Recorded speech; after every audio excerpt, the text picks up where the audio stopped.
Thank you for the beautiful recitation.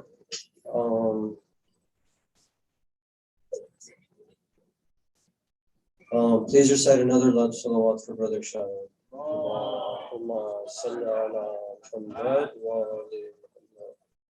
With that, now I'd like to invite Maulana Sayyid Hadi Asin to please give his speech. Muhammad wa ali Muhammad salawat.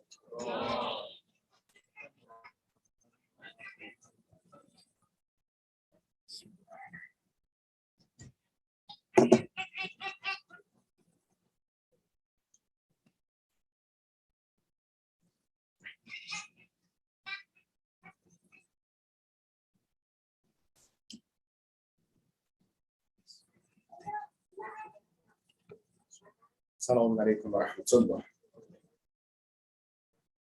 أعوذ بالله من الشيطان الرجيم. بسم الله الرحمن الرحيم. الحمد لله والصلاة والسلام على سيدنا ونبينا حبيب قلوبنا وطبيب نفوسنا أبي القاسم المصطفى محمد. اللهم صل على محمد وعلى أهل بيته الطيبين الطاهرين واللعنة الدائمة لأعدائهم أجمعين من الآن إلى لقاء يوم الدين. بسم الله الرحمن الرحيم. رب اشرح لي صدري ويسر لي أمري واحلل عقدة من لساني يفقهوا قولي. السلام عليك يا أبا عبد الله وعلى الأرواح التي حلت بفنائك. عليك مني سلام الله أبدا ما بقيت وبقي الليل والنهار، ولا جعله الله آخر العهد مني لزيارتكم. All together inshallah. السلام على الحسين وعلى علي بن الحسين وعلى أولاد الحسين وعلى أصحاب الحسين. May Allah inshallah accept our prayers, our amal, our dua and azan inshallah, and reward us for our presence in this majalis. Recite another salawat ala Muhammad wa ali Muhammad.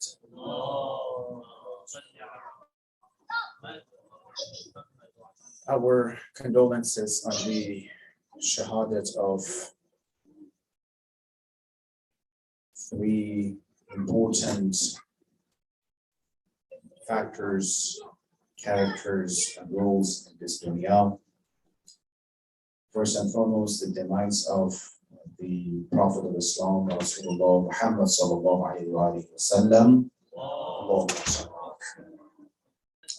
Imam Hassan alayhi salatu wasalam and Imam Rida alayhi salatu wasalam, that three of them at the end of month of Safar, we have the shahadat and the demise of them. May Allah inshallah give us tawfiq to be among the best of the followers inshallah. Tonight inshallah I will talk about Rasulullah, tomorrow about Imam Hassan alayhi salam, the next day about Imam Rida alayhi salam, and some of the ma'arif and the teachings that we have about them inshallah. I would like to start the speech with this disclaimer that when you have someone who is the most important person that Allah subhanahu wa ta'ala created for the most important mission, and Allah subhanahu wa ta'ala says, "Lawlak lama khalaqtul aflaq." If it was not for the sake of you, O Muhammad, I wouldn't have created the whole entire universe. And someone that everywhere in Quran, Allah subhanahu wa ta'ala mentions his name next to his own name, the name of Rasulullah next to his own name. Almost everywhere in Quran, when you hear the name of Allah subhanahu wa ta'ala, you see the name of Rasulullah is coming after him. Someone who Allah, the Lord, the Creator himself, glorified him constantly all the time. The one who finished the mission of 124,000 prophets. Talking about this person is very difficult. And describing who he is, it's almost impossible. Someone who, the Zakir, the Maddah, and the one who mentions the attributes of him is Jibreel and angels, then describing him is almost impossible for someone like myself. What we can do is just to narrate the talks and the opinion of Imams and Ahlul Bayt and Quran about this Prophet, right? To see what Quran is talking and how Quran is describing this Prophet. This is the best way to talk about it. Someone like Amir al-Mu'min, as Rasulullah, he said himself, Ya Ali, no one knows me except Allah and you, with the full meaning of ma'rifat and knowledge. And no one knows you, Ya Ali, except me and Allah subhanahu wa ta'ala, the true and the full meaning of who they are. Therefore, the best way to go to see who is this Prophet is to go to Quran and the Kalam and the words of Ma'sum to understand who this personality is.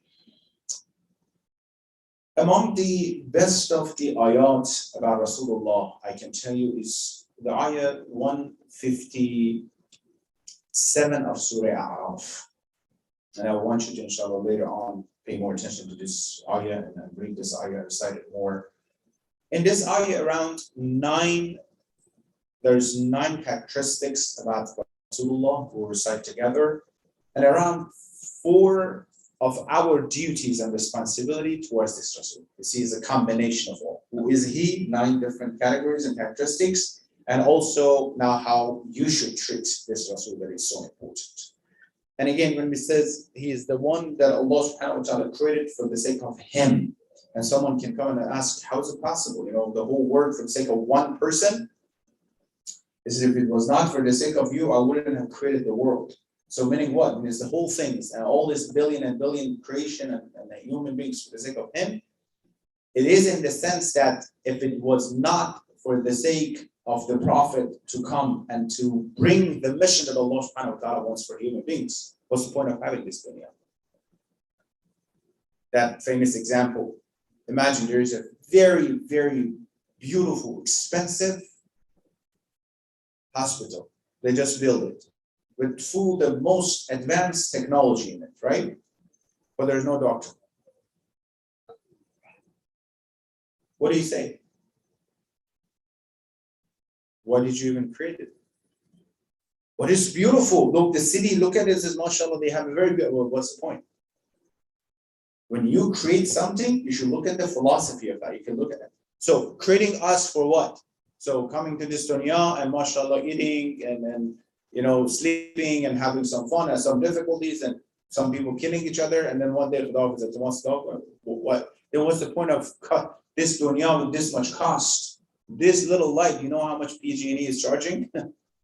Imagine the sun, imagine the moon, am I right? How much cost is it? So creating for us just to see what then animals are doing the same thing without a ta'aruf and the right? Animals are doing the same thing. What's the point of coming to this dunya? Because there is a mission that you come. There's a difference between you and other creatures. If you are the best of all creatures for a reason, how can you get to that reason, achieve that reason? The process, the mission of 124,000 prophets. When we're teaching that to our children, we would not teach this as just the deen that, you know, we have to follow it, that's it. We need to explain to them what is this deen and where it's coming from, why the philosophy, and then help them and teach them how to follow this thing, you know. Let's go to this ayah together to see who is the Prophet and go through the, inshallah, the translation of this ayah as well, the tafsir a little bit together. Bismillah ar-Rahman ar-Rahim.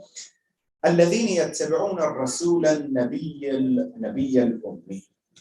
Those who follow the messenger who is Rasul and Nabi. Let me ask you, we make it mutual all the time. It says Rasul and Nabi, right? What's the difference between Rasul and Nabi and which one is more important? Who knows? We all heard about this, right? Nabi and Rasul. What's the difference? And which one is more important? Those who don't know, raise your hands. First, he brought Rasul. Rasul means what? Messenger. The one who carried the message and delivered the message, right? Nabi is a prophet, but not necessarily a Rasul. Nabi can be a prophet, but doesn't have the mission to convey that. It doesn't have any specific, right? It can be, we have 124,000 Nabi and prophets, right? Who knows who they were, what they were? All of them, they were the Rasul to give them? No. Many of them were just very good people around their own community, their own family or something, right? Rasul is higher than Nabi. First they become Nabi, then they become Rasul, right? So it's a higher level. Rasulullah said, he has the what? He's the Nabi and he has the mission to deliver the message to people as well. The first characteristics that Allah said in this ayah is what? Ar-Rasul and Nabi. First Rasul, then Nabi. So he's the Rasul, he has the highest, and then he's the Nabi as well. Al-Ummi alladhi yajidunahu maktuban indahum fi at-Tawrat. A messenger and Nabi who is Ummi. Rasul Ummi, right? What is the best translation of Ummi? Who knows? Who is this Ummi? Many people says, Na'uzubillah, illiterate. Someone who doesn't know how to read and how to study, right? Which is totally wrong. How come someone who doesn't know these things and have thousand and thousand ahadith from him, letters from him, right? Ummi doesn't mean someone who is illiterate, doesn't know how to. No, Ummi means who didn't go to school, to maktab, was not studied under the supervision of Ustad. Who was the Ustad of Rasulullah? Allah subhanahu wa ta'ala. Through who? Jibreel. Right? Because, and why Allah is insisting on Ummi? Why? Because if he was studying under someone else, right? What would they say? All these things he said about Prophet, he learned from that Ustad. It's not from him. So Quran is not from him. The Quran is from someone else, right? Everybody would say it. And if he was able to read and write apparently in front of others, everybody would say, oh, so he got it from somewhere else. It's a miracle to show someone who didn't go to school, not under the supervision any other and teachers, can say and reveal the highest quality of the text of Quran, right? So eloquent Quran. How is it possible? How is possible someone who is, now if he's illiterate, compose something like what? Quran. That shows it's coming from what? Allah subhanahu wa ta'ala. Imagine someone who doesn't know anything that you know. You might know some people, they don't know how to write, some grandparents or something, right? They don't even know how to write their name. And say, then imagine they come and give a very beautiful poetry. And is it even possible? It's not possible. If it comes, it's coming from somewhere else, right?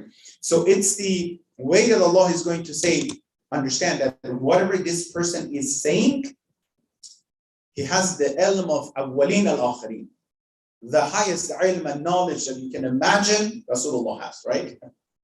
Is the Khatam al-Nabiyyin. He's the one who's still the messenger, all the messages of all the messengers. But he has the highest level of ilm and knowledge from Allah. Allah said in the Quran, I taught him, we taught him, right?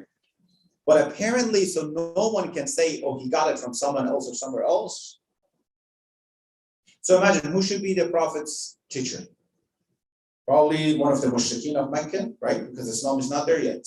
One of the mushrikeen and disbelievers of Mecca, right? Or the Jews or the Christians, right? And it was enough that they say, oh, you see, he talked about Prophet Musa because his teacher that was Jewish taught him. Wouldn't they say it? So it's not from him. It's a miracle of Allah subhanahu wa ta'ala to show that no, he is Rasul Ummi, no teacher, no one, but he's the most educated one among everyone, right? How many so far? How many characteristics does ask? 3. Number 1, Rasul. Number 2, Nabi. Number 3, Ummi, right? What is the meaning of Ummi again? Was not under the studied of his teacher or didn't go to school. الذين يتبعون الرسول النبي الأمي الذي يجدونه مكتوبا عندهم في التوراة والإنجيل. This prophet who, very interesting, his name was written in Torah and Injil, in Bible and the Old Testament. We had, I think, around 6 months of Tariq Islam, right? And Thursday night, I think around 6 months, we were reviewing the history of Islam together on Thursday nights before Moharram. And we went in depth about, and the courses are online, you can find it, and you can see that in depth, who were these people, what happened before Islam, and all these things. It is saying that his name, he was mentioned, maktub, means what? His name was written in the Bible and in Old Testament Torah. Then I'm going to ask you, if his name was written in the Old Torah and Injil, then why they didn't accept him? If it was so obvious, right? His name was written that there is going to be the prophet, and they were announcing it. The Jewish people, they were announcing to the community of Arab at that time, wait for the last prophet. The last prophet is going to come.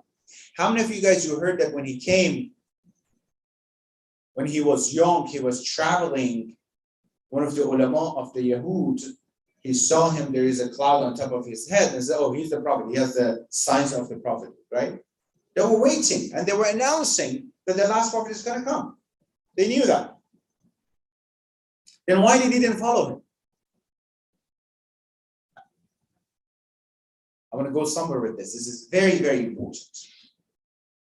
First and foremost, they were announcing it. They were saying it. Yahya ibn Ahdab is one of the head of the Jewish, tribes. He had a visit, and then he came. His friend or his brother asked him, "So you met him? Yeah. Do you think he's a prophet? He's the last prophet?" He said, "Yes." He says, "All this time." He says, "Are you going to follow him?" He says, "No." He says, "Why?" He says, "Because if I have to follow him, then we have to say the prophethood goes to the children of Ishaq. Sorry, children of Ismail, right? Ishaq is who? The Jewish community coming from where? Ishaq. Who is it? Generation of Yaqub, the son of Ishaq, right? Comes from Ishaq. Rasulullah is from whose generation? Ismail, right? Look what's his analogy. I know he's the prophet, but if I accept that he's the prophet, we have to accept that prophethood will go to what? To the children of Ismail. We're not going to accept it.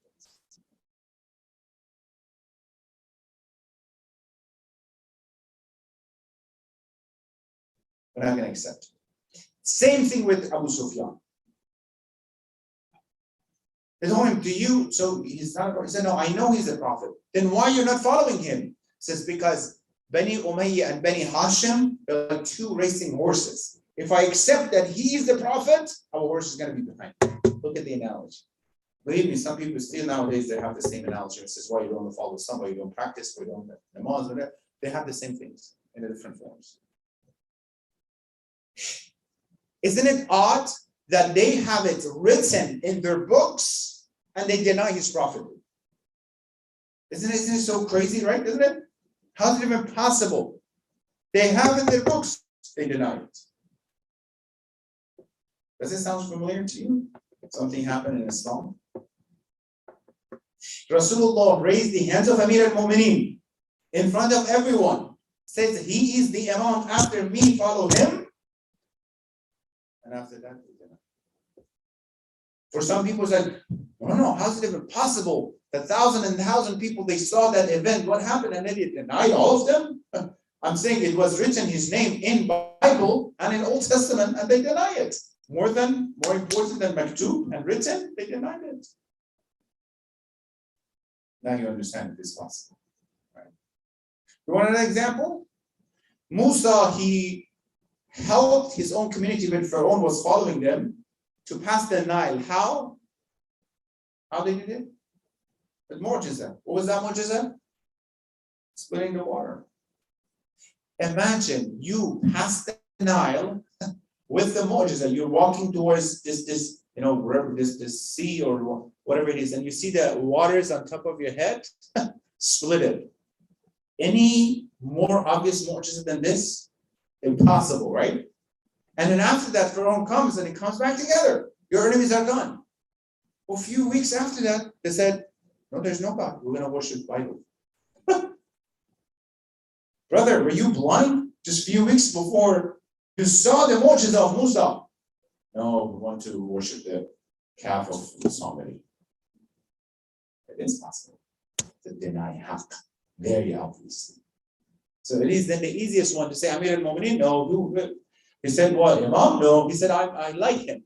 So he stopped the people 3 days in the heat of Saudi Arabia. At that time, little children and animal and everybody, and older elders, for the sake of, I just like this person. Well, I would have a doubt in this prophet, that you leave people in the desert for 3 days in the heat, that the history is saying they were finding the shade under their animals because of the heat at that time, right? For the sake of saying that I like him. But when you go to Medina, say in the masjid, you could say it in the Masjid al-Haram, why you're hurting people, right? Remember 2 weeks ago how hot it was here? Remember? Yeah? 100, right? It's nothing even compared to the desert in Saudi Arabia. Imagine a prophet, rahmatan lil alameen. He's the kindest to people, and he leave people 3 days with little children in the street, not the street, in the desert, just to say, I like this guy. Yeah, I don't know how it makes sense for some people, right? Anyhow, so that was a great point here. And the fourth one, first, Rasul, Nabi, Ummi, his name is maktub and written in Torah and Injil. يأمرهم بالمعروف وينهاهم عن المنكر. يأمرهم بالمعروف. Number 5, right? He enjoined them, he ordered them for ma'ruf, for goodness.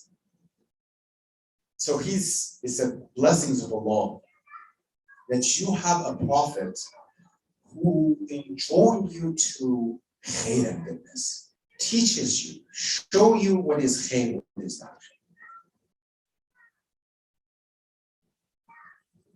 And forbid them from evil. This is the mission of the prophet, right? To show them this is ma'ruf. Ma'ruf is what? Is something that is khair, is known and that is so khair. Etymology of these 2 words. Ma'ruf means known. Munkar means what? Opposite. It's so obvious when it's khair, you shouldn't do it. The majority, if not all the halal and haram that we have, the majority are so obvious. You want to drink alcohol is hurting. It will hurt you physically, mentally, everything. Well, now out of 1,400 years, then the science is coming and says, yeah, alcohol, even a little bit of that, this is not good for the body. Well, we had it 1,400 years ago. Now you found it in your labs. Now Oxford, you send a study out that, do not drink because it. Well, we had it. Right?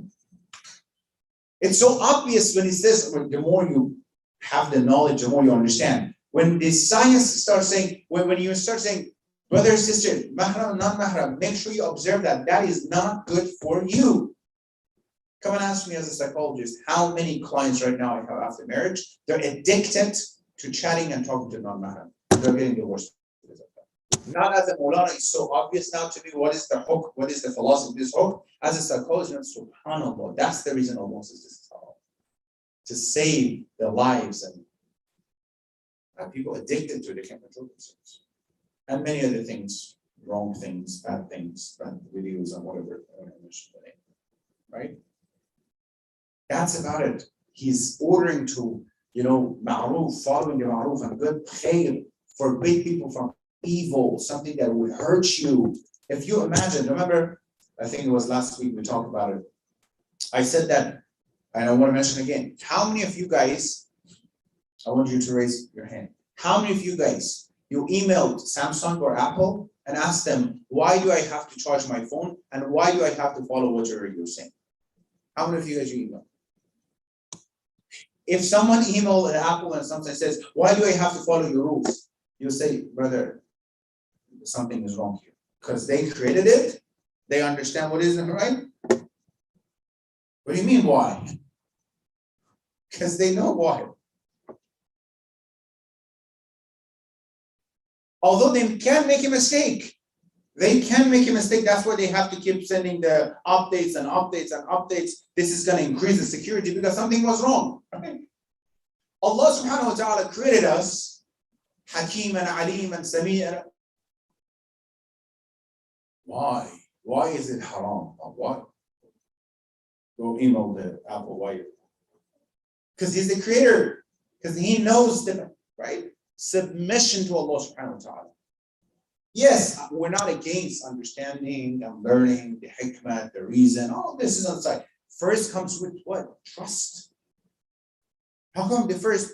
How many times you go to the doctor? Doctor, sit down here. Show me your everything first and foremost. Describe to me your credential. Tell me exactly how do you want to,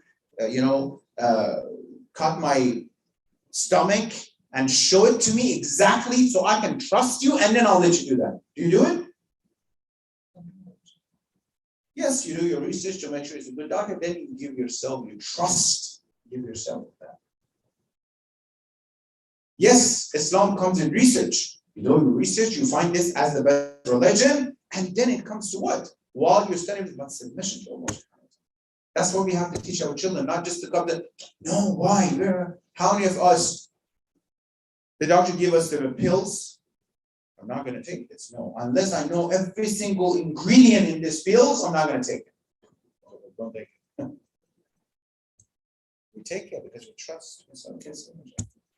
Although the doctors make mistakes left and right, although they can leave their scissor in the stomach of someone, right? But we still, and we signed it, waiving the rights. If you leave your scissor, I'm not going to sue you. How about Allah subhanahu wa ta'ala? Submission. When he says, namaz this way, wuzu this way, khums and zakat this way, that's too much.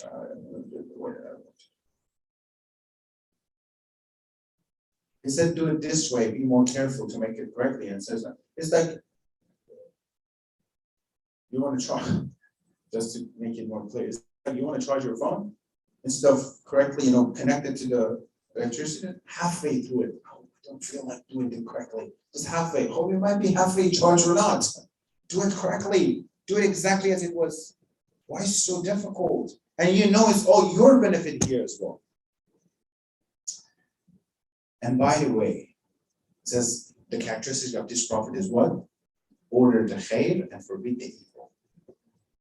Who said, I came for the sake of Allah. I'm standing in front of this guy for the sake of Allah. Who said that? Sayyid al-Shuhada, right?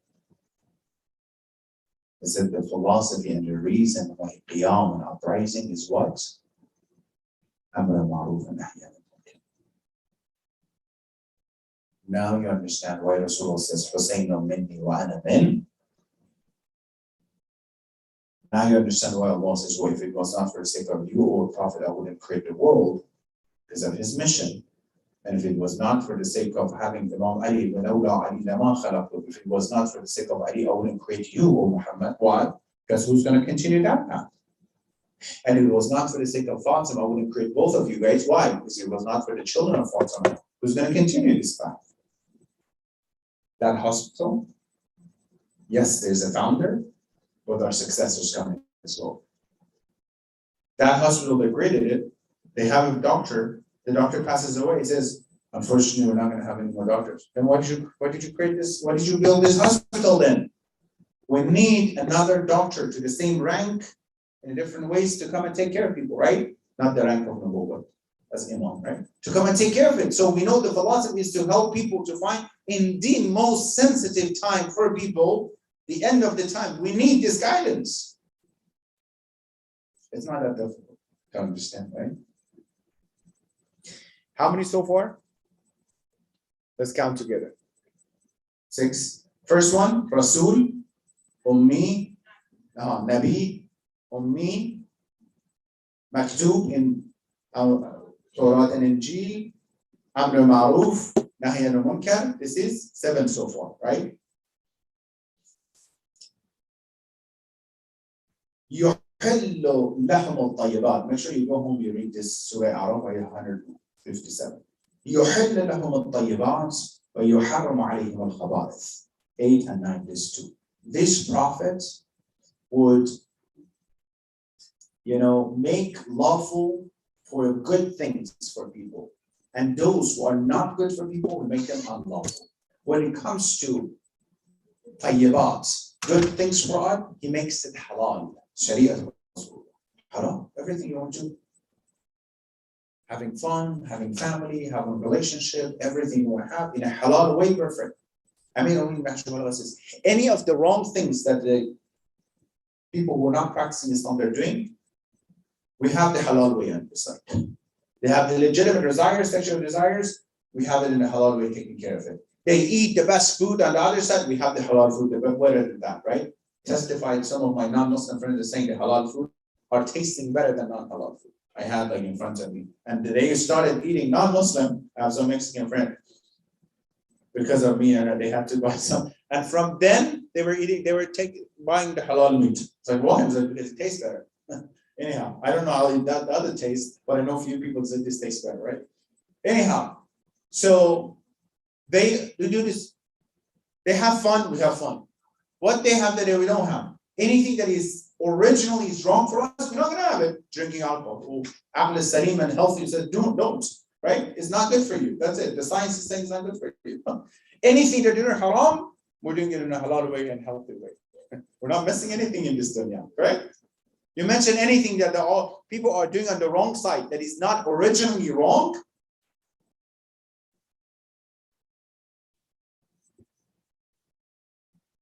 We don't know that wrong things as well.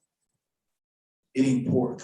Well, the science is saying all the science, all the priests are mentioning in their services that pork is not good because the digestive system of the pig, it doesn't, digest the meat. It just swallows, it goes down. But the domestic animals like cows, they keep, chewing it. They throwing it up again. They chewing it, and it's a slow process. The meat is different. Go read the science. And then the way anything they're doing wrong, unless it's originally wrong, right? Those things that are good for us, Rasulullah made it halal for us. Those who are wrong and khaba'is is, those who things that can hurt us and are not good for us, ugly things, Rasulullah made them unlawful for us. And we can see anything is haram, there's a hikmah and reason. Either we understand, or gradually we're understanding it. How many so far? 9, right? These are the 9 things.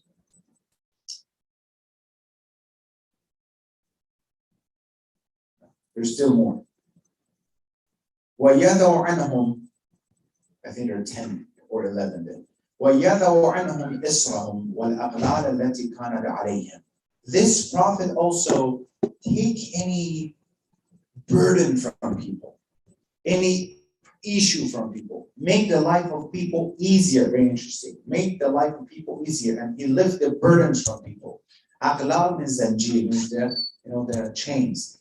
We take the heavy loads of things from people. And Allah says, we send the Islam for the loss, for easiness, not for difficulties.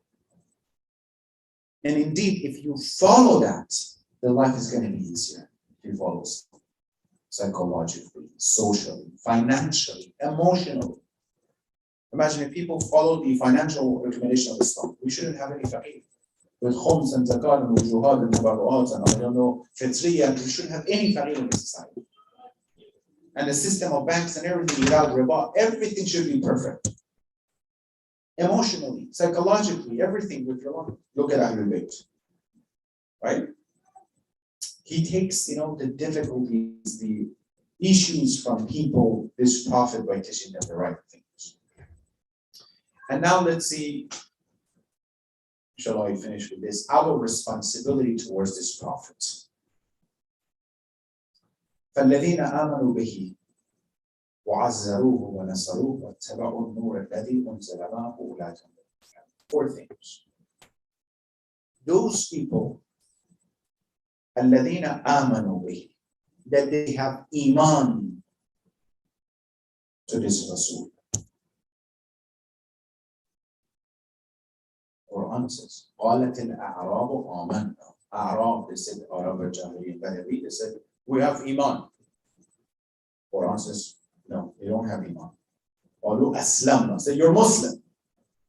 You became Muslim, but you're not mu'min. Iman is the beliefs. When you believe it, imagine what I said. I believe it is night right now. That's it. I believe in it. Firm. I think it's my opinion. What does it mean? It's not a belief system, right? Many of people, their Islam is not an iman of them. It's an opinion. Oh, this is a good thing to follow. But when it comes to belief, it becomes a belief system. That's it. Those people who have iman, when he says this is halal, this is haram, this is good, this is not good, follow this, do that, or interact with your family this way, and this way, even if they bother you. No, you don't know what my cousin did to me. Yeah, my uncle, my brother, my sister back in the country. Oh, they took this from me. I'm not going to talk to them forever. Oh, this is haram. You cannot cut the tie and don't talk to your rahim, to your arham. You have to. You don't know what my dad did. So believe me, I know more than what you know. That's my job. And I know people who were getting hurt the most, more than anyone that you can imagine. If I tell you, you cannot even imagine what they were respectable, and Allah created a good way for them. There's a hikmah in it. Not that when it comes to clash between our interests and it doesn't make sense to me or it's difficult for me. Islam has. Amanu bihi. You see, each of these I have to talk about this amanu. I can make just one lecture about this amanu. وَعَزَّرُوهُ. Azzaru means respect this prophet, glorify this prophet. What do you think we're doing? Coming to this majalis, what do we do? Coming to majalis of Ahlul Bayt, Imam saying, we're respecting who? The buzurg of this Ahlul Bayt. Who's the buzurg? If there is a funeral of someone, if there's a grandfather, where did the grandfather stand? Everybody comes first to who? Says tasbiyat and condolences to the buzurg of the family. Condolences to you. The Azza of Sayyid al-Shuhada and Hazrat Zahra and Ahlul Bayt is the Azza of who first? Rasulullah. Attending the majalis, we're respecting who? First and foremost. By hurting Ahlul Bayt, who did they hurt? Didn't he say? By mawaddata fil ghurba, be kind and nice, and did the opposite. And then supporting and helping this prophet. Iman, respecting, glorifying, and supporting, mass supporting this prophet. By what? By following this team. وَاتَّبَعُوا النُّورَ الَّذِي أُنزِلَ مَعَهُ. And following the Quran, the light, nur, the light that Allah subhanahu wa ta'ala sent to him, follow that nur. This Quran that we're reciting together right now is teaching us who is this prophet and what are our responsibilities. And then Allah says, أُولَٰئِكَ هُمُ الْمُفْلِحُونَ. These people who follow this Rasul with this way, they are those who are successful. They are those who reach the salvation. مُفْلِح. حَيَّ عَلَى الْفَلَاحِ. Something that will help you to get to أُولَٰئِكَ هُمُ الْمُفْلِحُونَ. That namaz that this prophet ordered is what? Is the falah. Is the way to salvation. Those who follow this Rasul will reach the falah and success and salvation. We're so blessed, brothers and sisters, that we have this deen, this religion, this alhamdulillah, we know Ahlul Bayt. If you sit down and you just compare yourself for the sake of understanding the level and the position to others who don't know any of these things, the CEO, although I say myself, I didn't deserve this benefit and ni'mah, having this rich iman and rich Islam and Quran. It's your blessing, Ya Allah.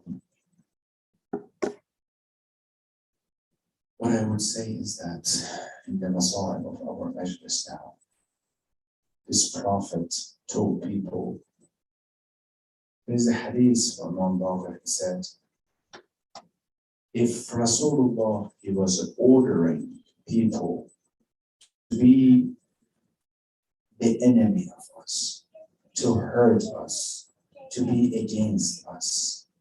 If he was not saying to be nice to my family, Zabal Qurba, if he was saying opposite, they couldn't do worse than what they did to us.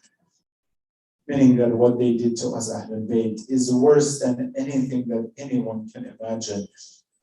Starting with Zahra Salamullah alayha, who can imagine the piece of the body of Rasulullah, Bad'atun minni Fatima, they put her between the door and the wall. How? 45 days, 90 days after the demise of Rasulullah, you are hurting the only daughter of Rasulullah like that. Indeed, you are hurting Rasulullah. After that, you're treating his nafs and fusakum Ali like that. You're taking his rights, you're hurting him, you're torturing him in any way that you can do it. You're indeed hurting this Rasul. After that, his own son, Imam Hassan, you poison him, you disrespect him this way. You do not let his holy body be buried next to the body of Rasulullah. You indeed are disrespecting Rasulullah. And Ya Allah, you are beheading his son Hussein in Karbala. Of course, you are helping Rasulullah. Is there even possible to be more enemy and savage than what they did in Karbala? Imam Babur said the truth. It was not even possible. Even if Rasulullah said to be the enemy, that's the worst thing that they could do to us. Ya Rasulullah, when he was on his deathbed, end of the month of Safar, close to 2 months of azab for your children, Ya Rasulullah. Maybe the seal of the azab of Hussein is the azab of Rasulullah and Bayt. Ya Rasulullah, he was in his deathbed, Zahra was next to him. He told Zahra, I'll come closer. He said something quietly to the ear of Sayyid Zahra. Everybody saw that she is smiling. That's the only time that we saw Zahra in this moment, and this time she's smiling. She didn't say anything after the demise. They asked her, what was the reason you smiled? She said, my father says, Zahrajan, don't cry. I know that I am living and you're upset, but let me give you a news. You will be the first one from my family who will join me. And I am happy I'm the first one who would see my father, Rasulullah. Ya Rasulullah, although it was very difficult for you to see your daughter crying next to your bed, but Ya Rasulullah, where have you been when they were, following the daughter of Hussein on the desert of Karbala? Where have you been when they were pulling the earrings of Ruqayya and Sakina? Where have you been when they have the head of Hussein on his spears, Ya Rasulullah? Ajarakum Allah, Ya Sahib al-Zaman, في مصيبة جدكم. اللهم صل على محمد وآل محمد.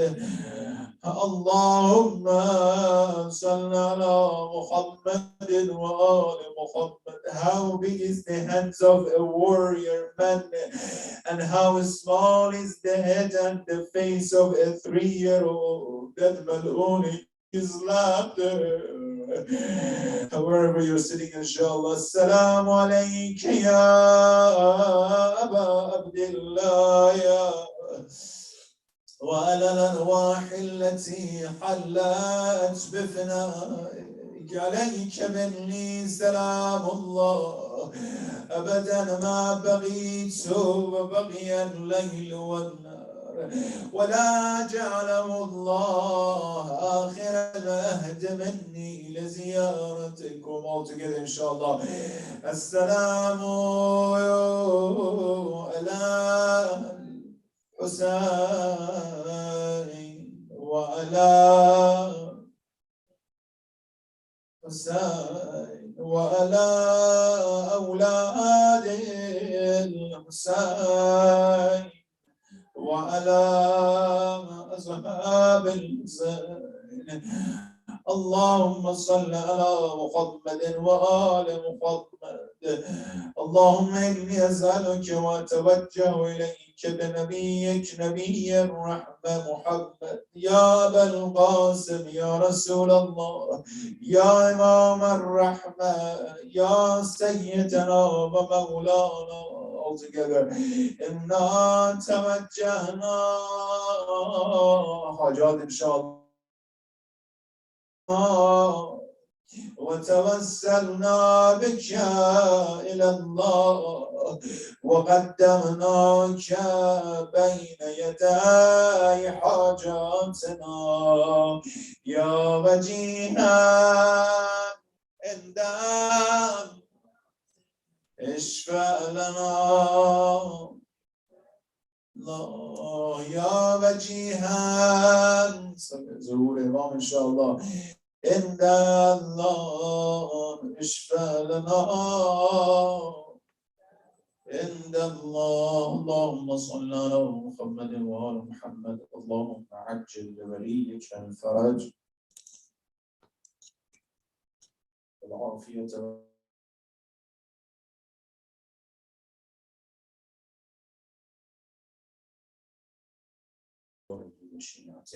يا رحمن يا رحيم ثبت قلوبنا على دينك إن شاء الله. آمين. يا الله بحق الحسين بحق الرسول hasten the door of his son Imam Mahdi.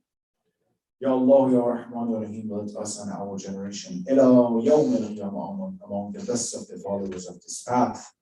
Do not let anyone from our generation to be the enemies of this path. Ya Allah, Ya Rahman, Ya Rahim, those who have hajat and requests, my respected brothers and sisters, بحق الرسول, give them all hajat. Those who are under difficulties, Ya Allah, provide opportunities for their freedom. Those who are sick, heal them, and those who pass away, send the thawab and the love from our academy to their souls. رحم الله من يقرأ الفاتحة مع الصلوات.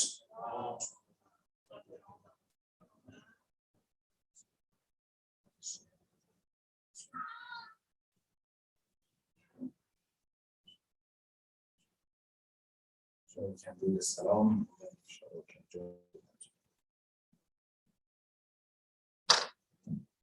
صلى الله عليك يا رسول الله صلى الله عليك يا حبيب الله. السلام عليك يا أمير المؤمنين. السلام عليك يا فاطمة الزهراء سيدة نساء العالمين. السلام عليك يا أبا محمد يا حسن بن علي.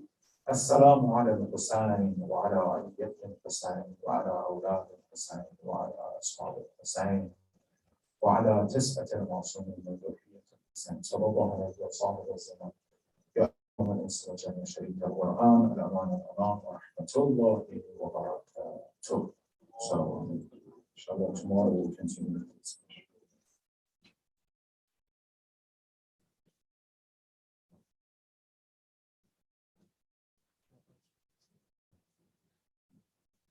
If I can please have the brothers proceed to the Urdu Hall for Matam, and for the sisters also join the TV and the